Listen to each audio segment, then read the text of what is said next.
Most of us will spend about 90,000 hours of our lives at work. That's a third of our entire existence. So it's probably worth asking one of the biggest questions there is. Why do we even do it? In this explainer, we're going to dig into some answers. Let's start with an idea from way back from the philosopher Aristotle. He basically believed that happiness isn't something that just happens to you, it's something you actively build for yourself. And when you think about it, since work takes up such a huge chunk of our lives, it's the most natural place to start building. So let's just ask it straight up. Why do you work? I mean, the easy answer is for the money, right? But the real truth is usually a lot more complicated. It's some mix of passion, necessity, and, well, everything in between.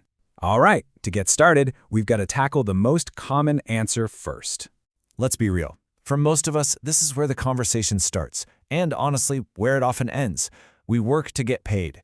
It doesn't matter if it's your first summer job or the last role of your career.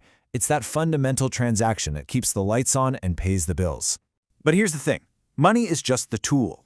What we're really after is what that money gets us. And a great way to understand this is to look at a classic idea from psychology, Maslow's hierarchy of needs. It's like a perfect map of what drives us as humans, from our most basic survival instincts to our biggest dreams. So let's break this pyramid down, and as we go, try to think about where your own job fits into all of this. The key insight here is that a good job helps us climb this pyramid, right? A paycheck covers the basics at the bottom, your food, your rent. But from there, it's about building security, finding a real community with your colleagues, earning some respect, and, if you're lucky, reaching that peak at the very top. It's the whole journey from just surviving to truly thriving. For decades, this whole model of work was pretty stable. But a recent global event didn't just shake things up, it shattered the pyramid for millions of people, forcing us all to completely reevaluate our relationship with work. Back in early 2020, the COVID-19 pandemic swept across the globe. And it wasn't just a health crisis, it was an economic earthquake. Industries that we all thought were rock solid just crumbled, and millions of people lost jobs they thought they'd have for life. To put this into perspective, just look at Thailand's tourism industry. Over 40 million tourists a year just vanished, almost overnight. That single change caused mass unemployment, and it really showed just how fragile our professional lives can be. This crisis created this really clear dividing line. There was a before and an after. Before, it was all about stability and showing up to the office. Work was a necessity.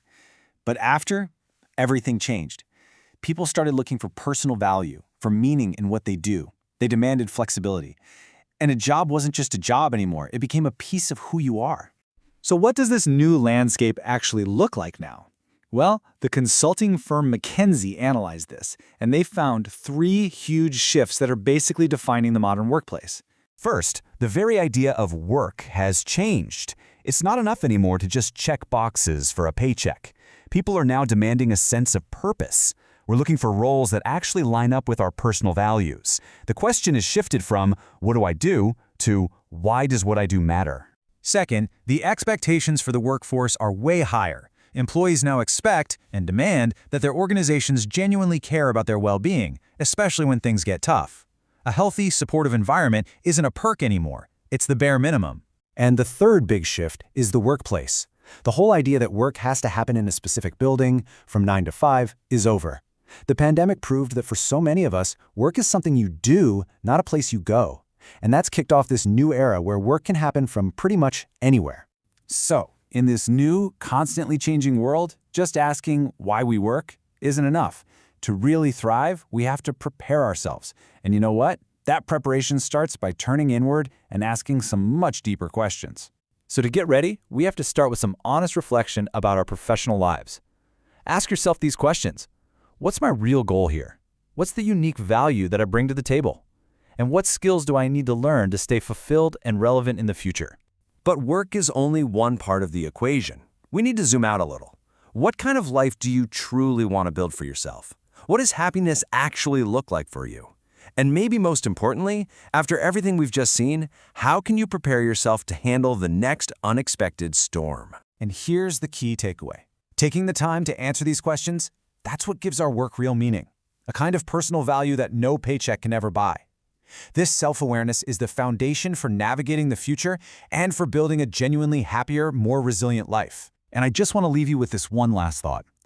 This ancient proverb reminds us that true, lasting happiness often comes not from what we get, but from what we give.